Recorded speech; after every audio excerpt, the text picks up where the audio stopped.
আজকে খুব কষ্ট নিয়ে আপনাদের মাঝে হাজির হয়েছি। আমি যে ব্যবসা থেকে প্রতিষ্ঠিত হয়েছিলাম, যে কোনো একটা কারণবশত আমার ব্যবসাটা ছাইড়া দিতে হইতেছে।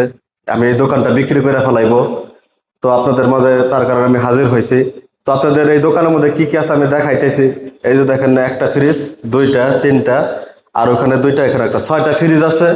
আর এসি আছে তিনটা, একটা, দুইটা, তিনটা, আর ওই পাশে দেখেন দুইটা মেশিনও আছে। ব্যবসায় আমি আসলে লিবি আসার পরে ব্যবসা করে আমি আসলে মাশাআল্লাহ প্রতিষ্ঠিত হয়েছিলাম। তো এখন আমি দোকানটা বিক্রি করে ফেলাইবো। এই দোকানের সেন্টারটা আপনাদেরকে দেখাই দিছি, একটু বাইরে আসেন সবাই। এটা আজদাবিয়া লোকেশন।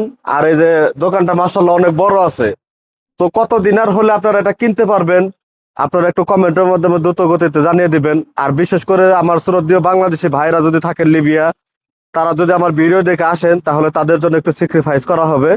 আর আপনারা তাড়াতাড়ি আমার সাথে যোগাযোগ করবেন, আমি আর দোকানদারি করব না। তো আপনারা সবাই একটু দেখবেন বিষয়টা।